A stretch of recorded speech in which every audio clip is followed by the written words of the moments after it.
నేను మీకు తెలియచేయాలని ఇష్టపడుతూ ఉన్నాను. మొదటి యోహాను పత్రిక యోహాను రాసిన మొదటి పత్రిక మొదటి అధ్యాయము.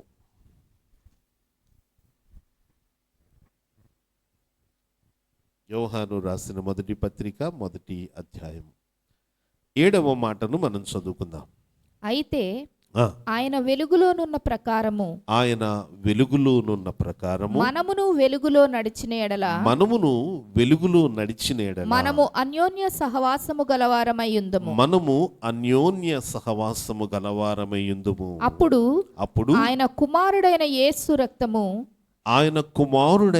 యేసు రక్తము ప్రతి పాపము నుండి మనలను పవిత్రులనుగా చేయను. హల్లెలూయా.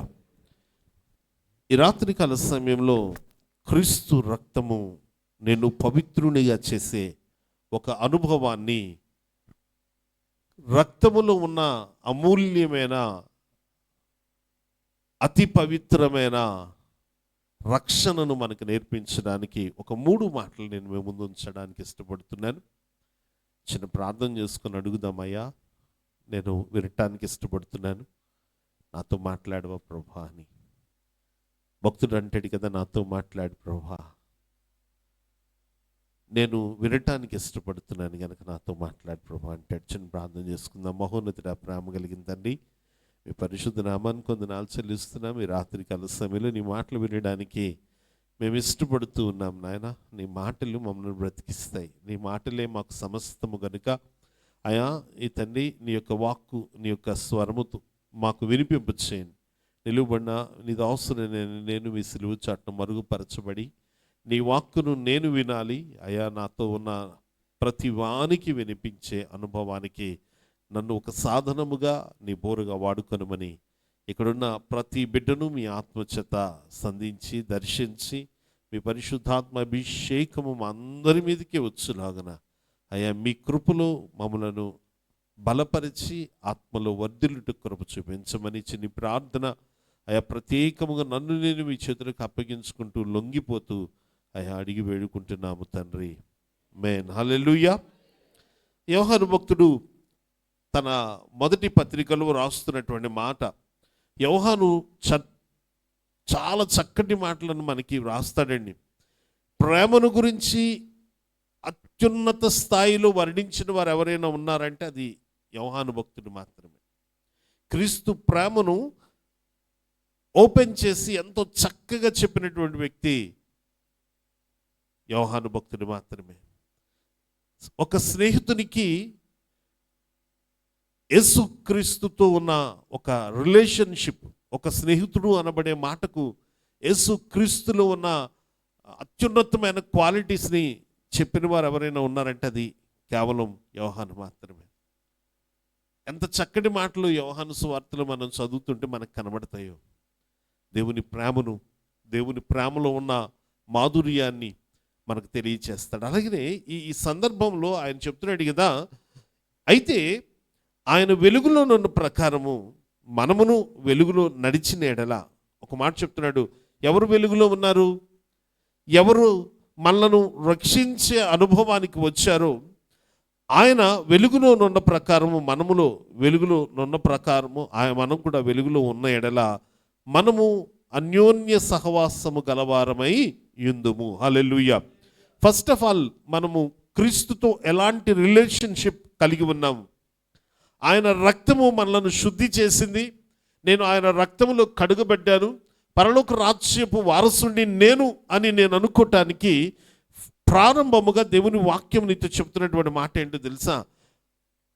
ఆయన వెలుగులో ఉన్న ప్రకారము మనము వెలుగులో నడుస్తూ ఉన్నామా లేదా? మన నడక క్రీస్తు వెలుగులో ఉందా లేదా?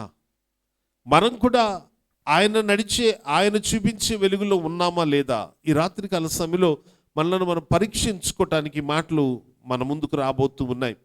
మనము అన్యోన్య సహవాసము గలవారమై ఉంటే అంటున్నాడు కదా, అప్పుడు కుమారుడైన యేసు రక్తము ప్రతి పాపము నుండి మనలను పవిత్రులుగా చేస్తుంది. యేసు రక్తములో నేను కడగబడి శుద్ధుడనయ్యాను. యేసు రక్తము నన్ను పరలోక రాజు వారసునిగా మార్చింది. యేసు క్రీస్తు రక్తము నన్ను నీతిమంతునిగా మార్చింది. ఈ మాటలు మన స్వరంలో నుంచి పలకబడాలి అంటే దేవుని వాక్యం చెప్తుంది కదా, ఆయన వెలుగులో ఉన్నాడు, ఆ వెలుగులో నువ్వు కూడా ఉండాలి. హల్లెలూయా. ఏంటి ఆ వెలుగు? ఆయన వెలుగులో ఉన్న ప్రకారము నువ్వు కూడా ఆ వెలుగులో ఉంటే అప్పుడు నువ్వు ఆయన ఎలాంటి సహవాసము? అన్యోన్య సహవాసం గలవారై ఉంటారు. దేవుని వాక్యం చెప్తుంది కదా, వెలుగు అని దేనిని గురించి ప్రకటిస్తుందంటే పరిశుద్ధ గ్రంథమును గురించి. హల్లెలూయా. పరిశుద్ధ గ్రంథము అనబడేటటువంటి మరొక మాట క్రీస్తుని గురించి కదా. వెలుగు అని దేనిని మనం ప్రకటిస్తున్నాం? దావీదు కీర్తనకారుడు అంటాడు కదా, 119వ దావీదు కీర్తనలో, నీ వాక్యము పాదములకు దీపము. హల్లెలూయా. అది లైట్గా ఉంది, అది వెలుగుగా ఉంది. ఏది వెలుగుగా ఉందంటే వాక్యము వెలుగుగా ఉంది. మరి వాక్యము గురించి కదా మనం మాట్లాడాలి. ఇక్కడ మరొక మాట మాట్లాడుతున్నారేంటి?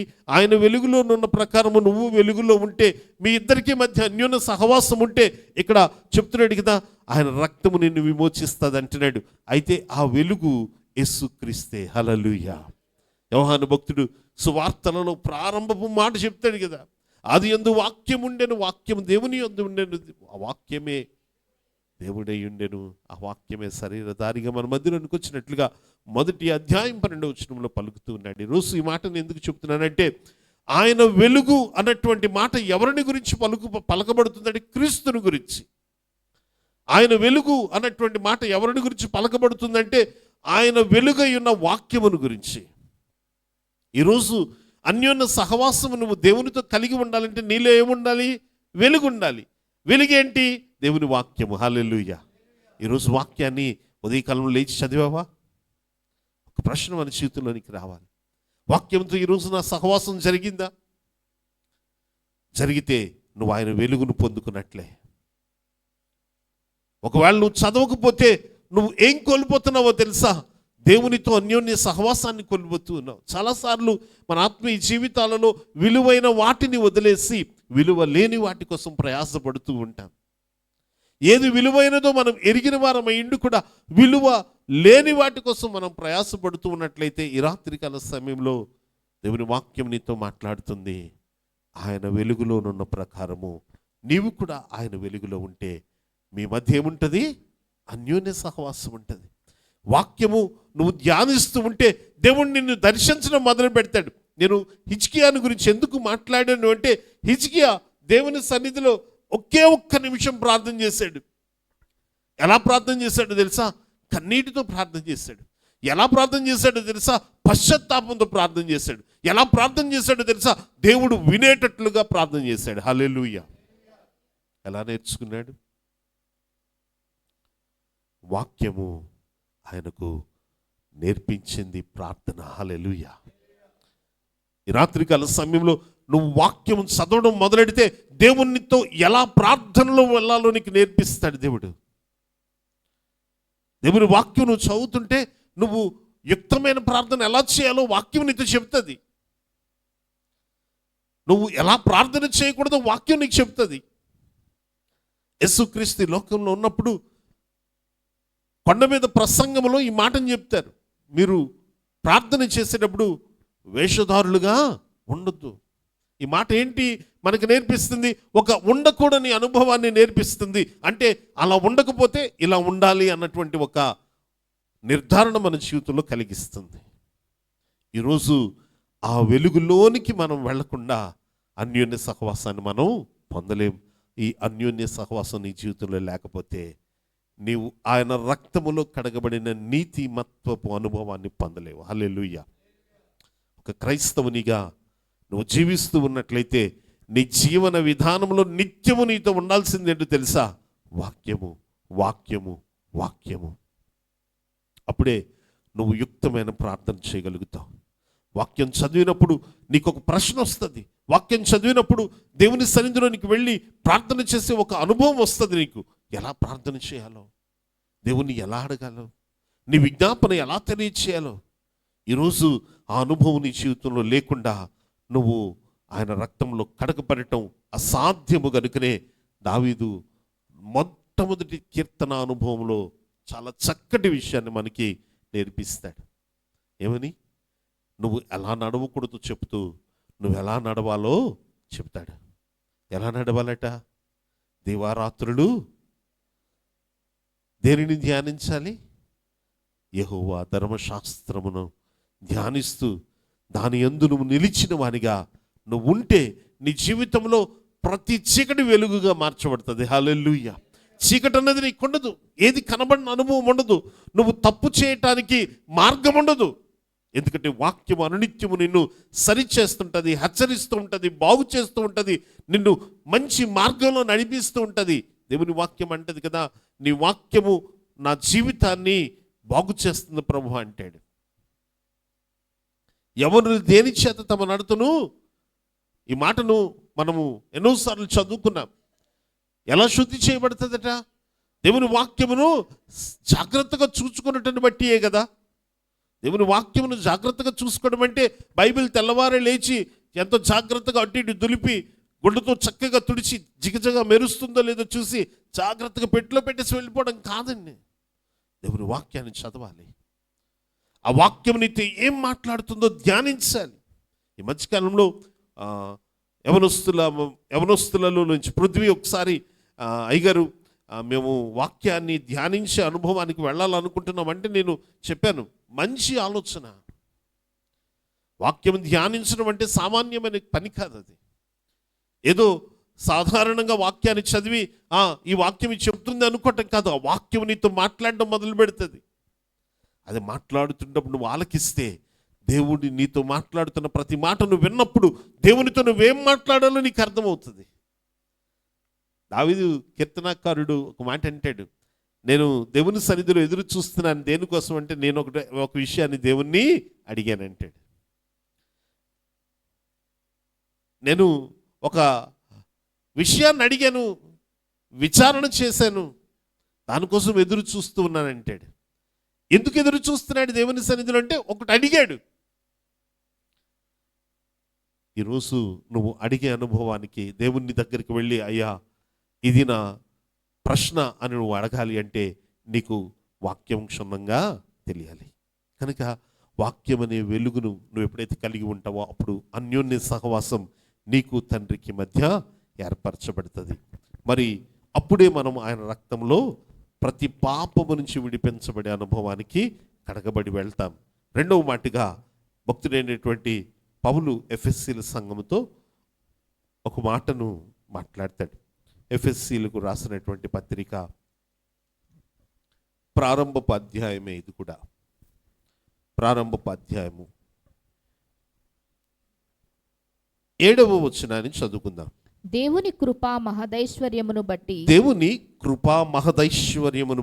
ఆ ప్రియుని యందు ఆయన రక్తము వలన మనకు విమోచనము అనగా మన అపరాధములకు క్షమాపణ మనకు కలిగి ఉన్నది. హల్లెలూయా.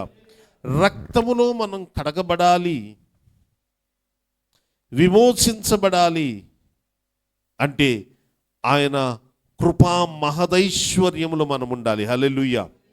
ఒకసారి పైనుంచి ఎట్లనగా అన్నటువంటి మాట నుంచి మనం చదివితే తన ప్రియుని యందు తాను ఉచితముగా మనకు అనుగ్రహించిన తన కృపా మహిమకు కీర్తి కలిగినట్లు తన చిత్త ప్రకారమైన దయా సంకల్పము చొప్పున దేవునికి ఒక చిత్తం ఉంది. ఆ చిత్త ప్రకారమైన దయా సంకల్పము చొప్పున యేసుక్రీస్తు ద్వారా కుమారులనుగా స్వీకరించుటకై ఎలాట తన కుమారులనుగా స్వీకరించుటకై మనలను ముందుగా తన కోసము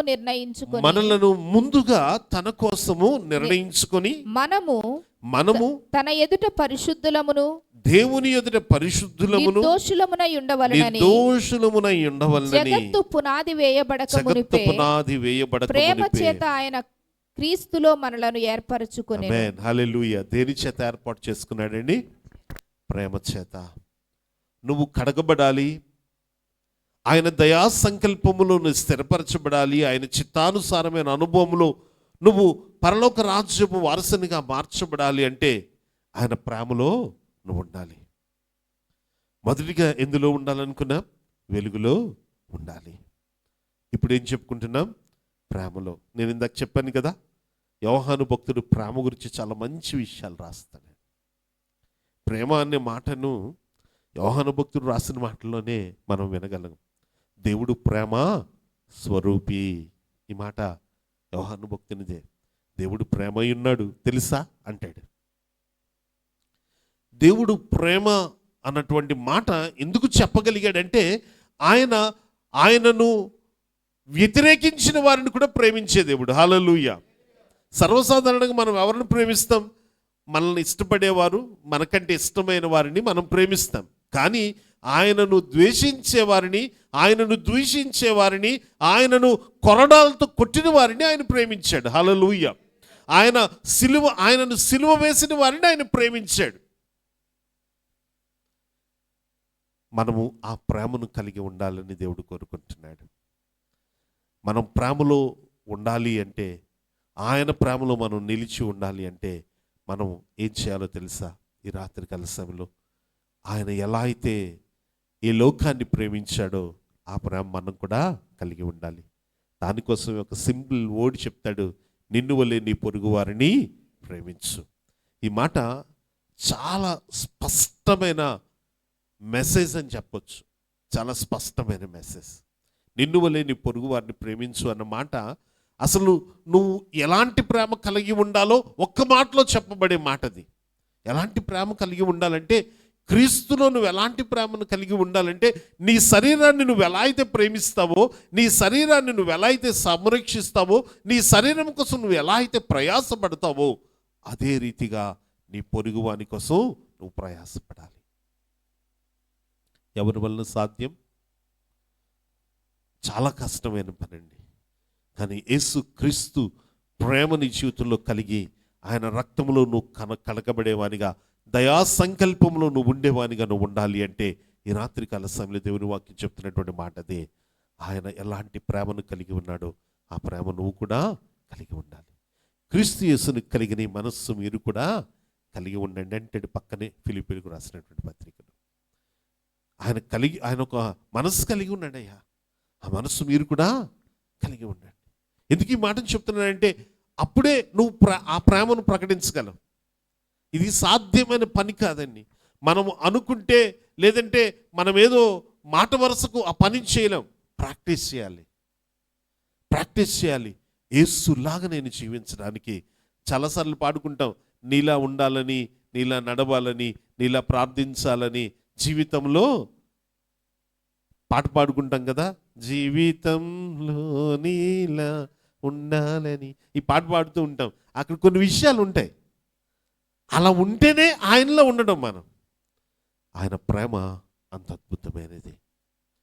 కనుక మనం పరలోక రాజ్యపు వారసులుగా రక్తంలో కడగబడే అనుభవం మన జీవితంలో ఉండాలంటే మనం ఆ ప్రేమను కలిగి ఉండాలి. చివరి మాటగా ఒక మాటను నేను మీకు తెలియచేస్తాను. చివరి మాటగా హెబ్రీయులకు రాసినటువంటి పత్రిక 9వ అధ్యాయం దగ్గరకు వద్దాం. హెబ్రీయులకు రాసినటువంటి పత్రిక 9వ అధ్యాయము అక్కడ 14వ మాటలో ఇలా రాయబడి ఉంటుంది, నిత్యుడగు ఆత్మ ద్వారా తన్ను తాను దేవునికి నిర్దోషినిగా అర్పించుకొనిన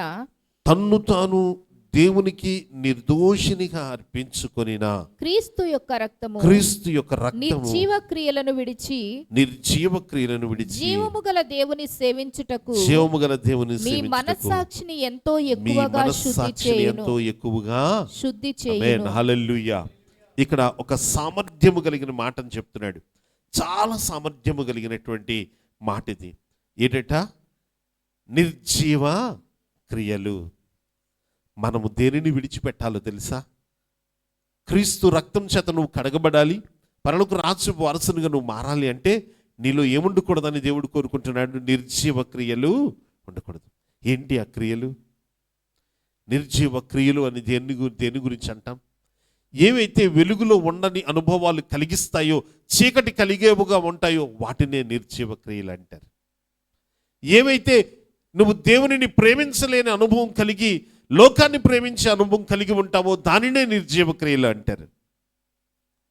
నిర్జీవ క్రియలు అని దేనిని అంటారంటే, ఏవైతే క్రీస్తు ఇష్టపడడో, దేవునికి ఇష్టము లేవో వాటిని నిర్జీవ క్రియలు అంటున్నాడు. నిర్జీవ క్రియలను విడిచి జీవము గల దేవుని సేవించుటకు మీ మనస్సాక్షిని ఎంతో ఎక్కువగా శుద్ధి చేయను. హల్లెలూయా.